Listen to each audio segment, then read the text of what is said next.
Have you watched a child learning language? They're so excited. They watch your lips. They watch for other people's reaction to what's being said. They practice the sounds.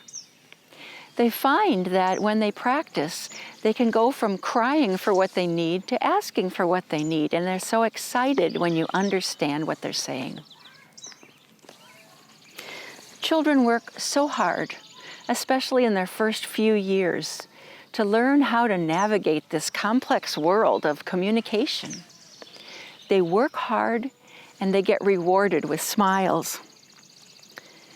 And they work hard to enjoy all of life, everything they see and they hear.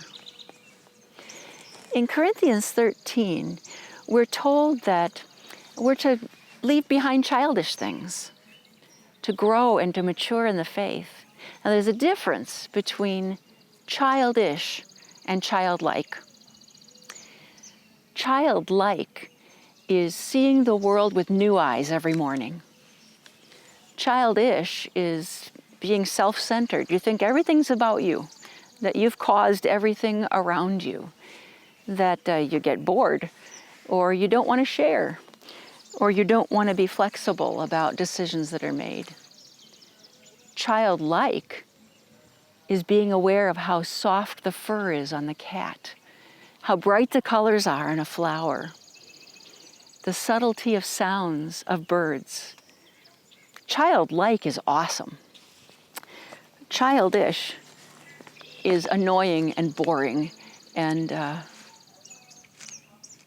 upsetting to people around you.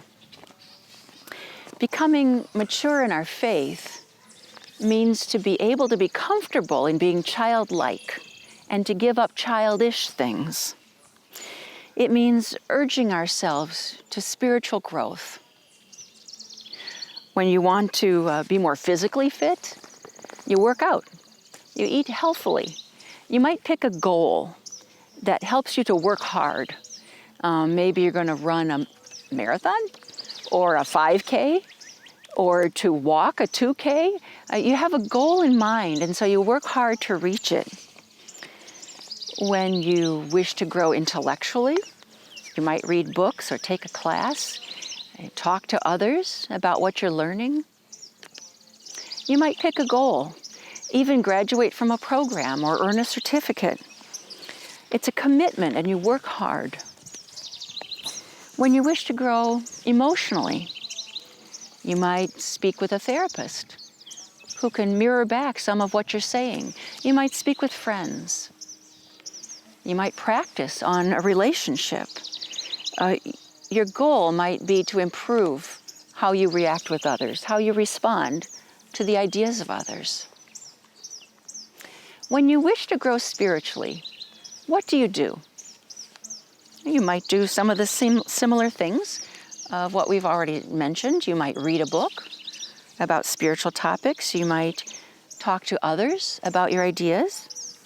You might write and reflect.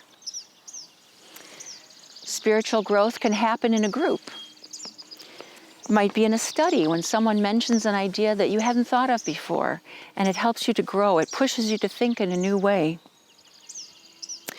Brainstorming among several people might bring about spiritual ideas and concepts you hadn't thought of before. Or sometimes when you're working for the good of others in a group of people, there's an energy that pushes you to grow spiritually as well. Sometimes you might grow spiritually as you engage the rituals of worship. Spiritual growth also includes becoming more in tune with the realities beyond the five senses. You can tune into God, who's already within and around you. Sitting quietly or doing a task that doesn't need all your attention, like dishes or mowing or weeding, is a wonderful time to just be. You don't have to go anywhere to find God because God is already here. God is within and around, always. We live our days in the midst of God, like breathing air. God is here. And some people say, I never see God's visions or hear the voices that others talk about. I don't feel God is near. Well, people experience God in various ways. Just as growth in any area, you need to practice a variety of ways of knowing God's presence. Practice, commitment, hard work. What is your goal? It's maybe not a graduation diploma. It might not be to finish a course. It might not be a 5K run. But it's knowing that you are part of all that is. God is the creator of all that is, and we're a part of that. Everything is one, and you're a part of that. God said, I am. Visions and words from God that open us up to feeling that oneness with God aren't given for novelty, but they're to help us to grow spiritually. Recently, I was taking a break in my backyard, lying on my back, watching the clouds drift by. And I said, whatever you want to show me or tell me, God, I'm open. Then the wind started blowing the pine boughs in this huge old pine tree in front of me. And I laughed because there hadn't been any wind before. And I said, I don't think I speak pine. I don't understand. And the leaves in the boughs of the pine tree stopped blowing. And above the pine, crowning it, was a rainbow. No rain, just a rainbow. Well, I smiled and I watched, and as long as I watched, the rainbow was there. The clouds would drift in front, and as they left, the rainbow was still there. And I began to sense words that didn't make particular sense to me at the time, but as I did my tasks in the day ahead, they started to come together and to form some meaning, and I understood the message that God was giving me. It told me about the meaning of a situation that I found myself in my personal life. And I thought, what a gift to have received that message.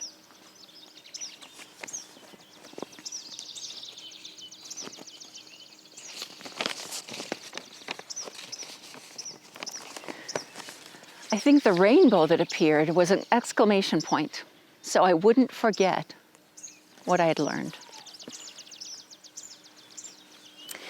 By practicing awareness of God within you and around you, you will begin to know God in new ways. It's the same kind of practice that a child brings to learning language, to learning how to communicate.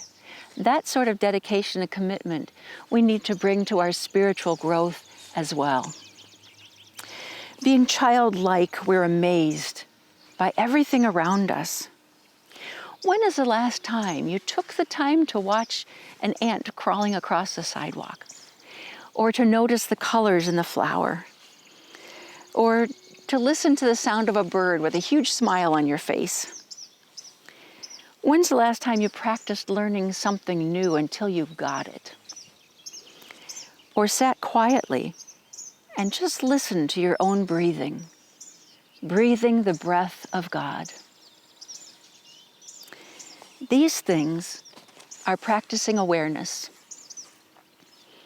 God is always with you, within you and around you, and present in other people.